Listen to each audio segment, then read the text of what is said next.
Oikein hyvää huomenta täältä Helsingin Narinkatorilta. Me ollaan täällä lumisateisena aamuna kysymässä vähän kansalaisilta, jotka ovat töihin tai muualle toimiinsa menossa.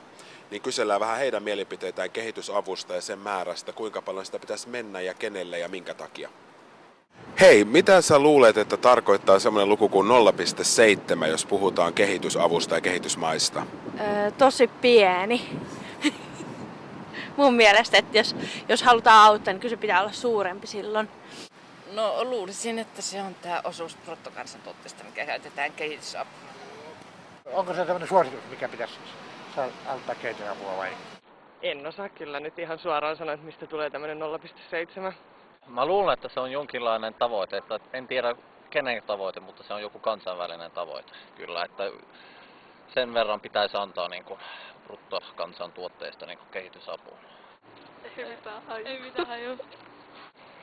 Mennään ihan arvaukseksi, mutta kuulostaa siltä, että se olisi joku määrä, mitä me maksetaan. No se on varmaan se luku, mikä Suomi on joko luvannut antaa tai sitten pitäisi antaa. Mitä on teidän oma mielipide sitten siitä, kun nyt puhutaan taantumasta, niin tulisiko Suomen yhtä lailla auttaa kehitysmaita vai tulisiko sitä tukea vähentää? Ilman muuta pitäisi yhtä lailla auttaa, jos ei enemmänkin. Kyllä pitäisi ihan yhtä lailla pitää yllä sitä samaa tukea. No ehkä tietysti kun ajattelee Suomen tilannettakin, niin voisi sitä vähän leikata hetkellisesti, mutta sitten taas nostaa niin kuin enemmän sitä kuitenkin sitten, kun menee taas paremmin. En mä usko, että sitä tarvitsisi vähentää, koska muustakin pystytään tinkimään. Ilmastonmuutos on toinen kysymys, mistä paljon puhutaan. Tulisiko me auttaa myös kehitysmaita, jotka kärsii aika lailla ilmastonmuutoksen seurauksista? Ilman muuta mahdollisuuksien mukaan.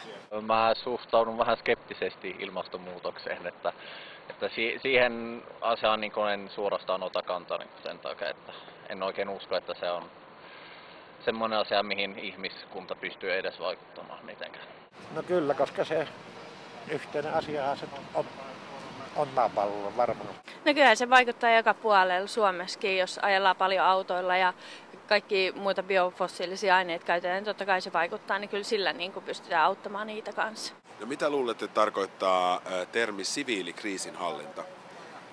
Siviilikriisinhallintaa. No se tarkoittaa jotain muita tällaisia selkkauksia kuin sotatilaa.